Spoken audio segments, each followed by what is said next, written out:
안녕하세요. 맨디쌤의 심리학 이야기의 맨디쌤입니다. 이번 시간에는 제가 오은영 선생님의 부모 10계명을 우연히 발견하게 됐습니다. 연예인 송일국 씨가 이 부모 10계명을 조그맣게 쪽지로 만들어가지고 지갑에 넣어서 다닌다고 하더라고요. 좀 되게 신기해서 이게 도대체 뭘까 한번 찾아봤는데 되게 부모님들이 가지면 좋을 만한 태도들을 모아놨다고 하더라고요. 실제로 봤더니 좋은 내용들이 있는데 이거를 부모가 아니라 자기 자신에게 적용할 수 있는 10계명으로 바꿀 수 있으면 좀 도움이 되지 않을까? 이런 생각이 들어서 이번 시간에 제가 한번 이 부모 10계명을 자신에게 적용하는 걸로 한번 바꿔보도록 하겠습니다. 부모가 자식을 사랑하는 방법 같은 거라고 볼 수 있는데 우리나라 사람들 대부분은 자기 자신을 사랑하는 법을 모르거든요. 자기 사랑을 하는 방법 10계명 정도로 바꿔서 표현해 보겠습니다. 첫 번째는 아이의 말을 중간에 끊지 말라는 게 뭘까를 이제 분석해 보면 아이의 말을 부모님이 끝까지 듣지 않고 딱 끊어서 갑자기 이야기를 시작하면 자식 입장에서는 내가 가치가 없는 이야기를 하나 보다 이렇게 생각을 할 수 있는데 이거를 나의 사랑으로 연결을 해보면 나의 생각과 감정을 억제하거나 멈추지 말고 충분히 인지해 주는 것입니다. 그리고 그것을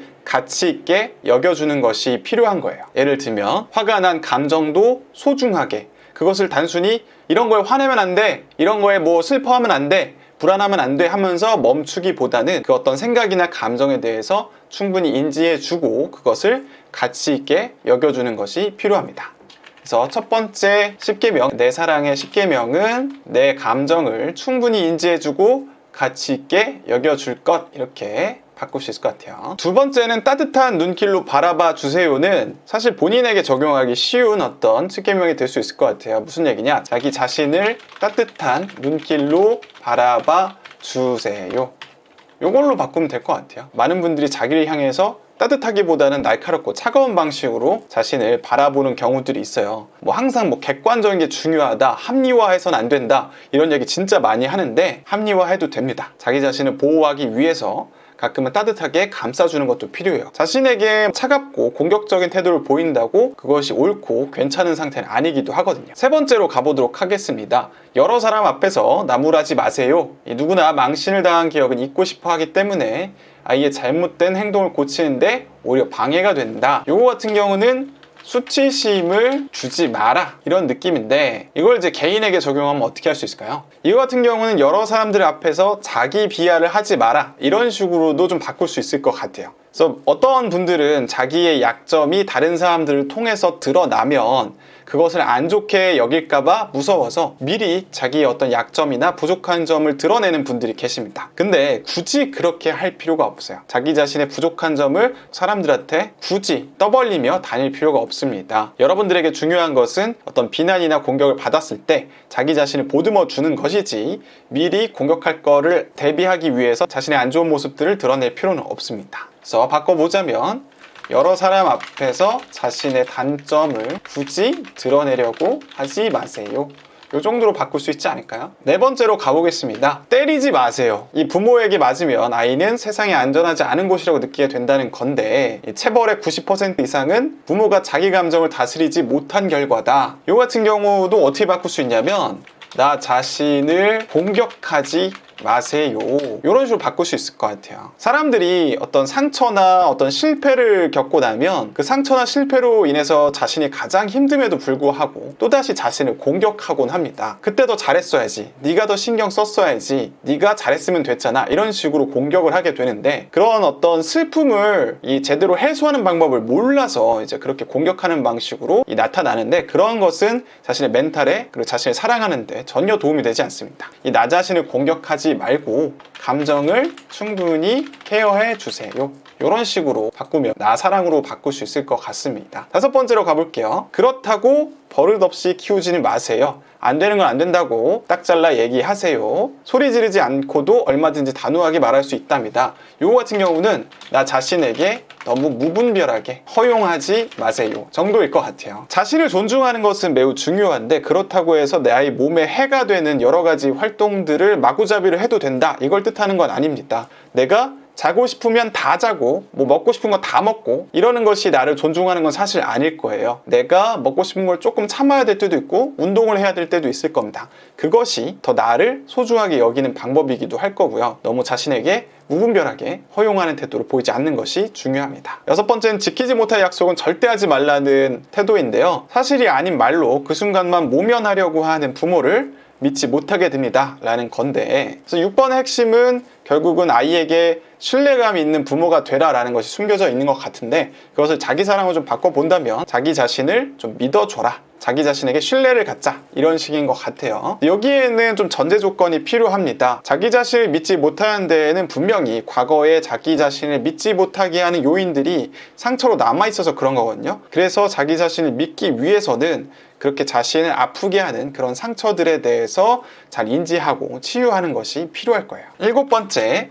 아이가 할 수 있는 일을 대신해주지 말라. 시행착오를 통해서 스스로 배울 수 있는 기회를 빼앗는 행동입니다 라고 하는데, 이거는 자기가 할 수 있는 일은 남에게 맡기지 말고 스스로 하자, 요런 태도인 것 같습니다. 이 태도가 매우 중요한 게 뭐냐면, 사람들은 자기가 불안하기 때문에 자신의 선택권을 다른 사람에게 넘기는 경우가 있습니다. 왜냐하면 자기가 실패하고 부족하다라는 느낌을 피하기 위해서 다른 사람의 이 말을 빌려서 책임을 회피하고 싶은 거죠. 그래서 다른 사람의 말을 들으면 그것이 더 신뢰로워 보이고 그렇게 하면 제대로 할 수 있을 거라고 믿기 때문이고, 만약에 그 사람 말을 듣고 안 된다 하더라도 그 사람에게 잘못을 돌릴 수 있거든요. 근데 이렇게 했을 때 문제는, 여기 앞서서 말했듯이 이 시행착오를 통해서 스스로 배우고 성장할 수 있는 기회가 사라질 수 있습니다. 그거는 성인도 마찬가지예요. 그래서 자기가 할 수 있는 일은 스스로 한번 해보시고 거기서 시행착오를 겪고 성공하면 자기 자신을 믿을 수 있는 기회로 작용할 수 있을 거고, 성공하지 못한다 하더라도 이것이 밑거름이 되어서 다음 이제 어떤 행동에 영향을 줘서 더 잘할 수 있게 될 겁니다. 8번째는 자녀에게 사과하는 것을 부끄러워하지 말라. 아이들은 부모를 쉽게 용서해 줍니다, 이런 의미인데, 이거 같은 경우는 핵심을 살펴보면 결국 부모가 자녀에게 사과를 한다는 것은 자기 자신의 문제가 있다는 것을 인정하는 태도라고 볼 수 있는데요. 그래서 제가 이걸 자기의 개념으로 바꿔봤더니, 나 자신이 실수할 수 있다는 것을 좀 받아들이자. 그리고 아이들이 부모를 쉽게 용서해준다, 이런 것은 뭐냐면 나도 나 자신을 용서하고 나아가야 된다, 이런 것들로 좀 치환할 수 있을 것 같아요.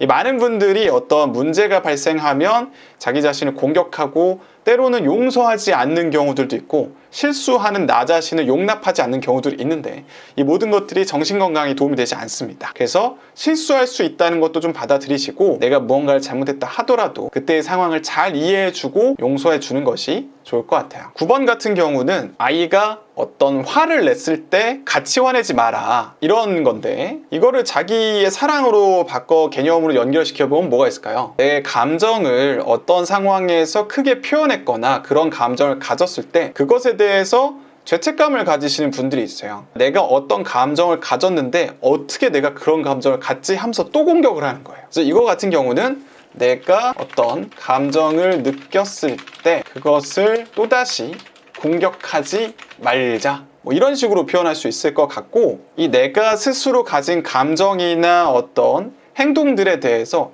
2차적으로 공격하지 않는 태도가 중요해요. 내가 그런 행동을 한 데에는 분명한 이유가 있거든요. 그것을 잘 이해해 주는 것이 중요하지, 그것에 대해서 나도 또다시 화를 내는 이런 상태를 갖지 않는 것이 매우 중요합니다. 여기서는 아빠들로 얘기가 나와 있는데, 아빠들은 아이와 보내는 시간의 양보다 질을 신경 쓰라. 일주일에 한 번을 놀더라도 진심으로 아이를 이해하고 공감하는 것이 훨씬 중요하다, 이렇게 써 있는데, 이거 나 자신에도 해당이 됩니다. 이게 많이 바쁘고 힘들고 이런 분들 많아요. 자기 자신을 사랑하려고 해도 시간이 없다, 이런 분들이 계신데 똑같아요. 일주일에 한 번이라도 자기 자신을 향해서 진심으로 이해하고 공감하는 것이 훨씬 더 중요하다는 겁니다. 나를 사랑하는 것에 시간의 양보다 질을 더 신경 쓰자. 자신을 진심으로 이해하고 공감하는 것이 중요하다. 이런 식으로 표현할 수 있을 것 같습니다. 그래서 제가 이제 오은영 박사님의 부모의 10계명을 이제 나 자신을 사랑하는 10계명을 좀 바꿔봤습니다. 정리를 좀 해보면 첫 번째, 내 생각과 감정을 충분히 인지해주고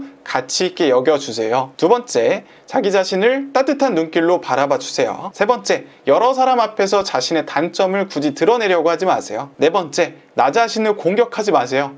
감정을 충분히 케어해 주세요. 다섯 번째, 나 자신에게 너무 무분별하게 허용하지 마세요. 여섯 번째, 자신을 믿어주세요. 일곱 번째, 자기가 할 수 있는 일은 남에게 맡기지 말고 스스로 해보세요. 여덟 번째, 나 자신이 실수할 수 있다는 것을 받아들이고 자기 자신을 용서하고 나아가세요. 아홉 번째, 내가 어떤 감정을 느꼈을 때 그것을 또다시 공격하지는 말아주세요. 열 번째, 나를 사랑하는 것에 시간의 양보다 질을 더 신경 쓰세요. 나 자신을 진심으로 이해하고 공감하는 것이 중요합니다. 여러분들이 이 10계명대로만 산다면 자기 자신을 충분히 사랑할 수 있지 않을까요? 네, 오늘의 영상은 여기까지입니다. 오늘의 영상이 마음에 드셨다면 좋아요와 구독 그리고 알람 설정까지 해주세요. 그럼 안녕!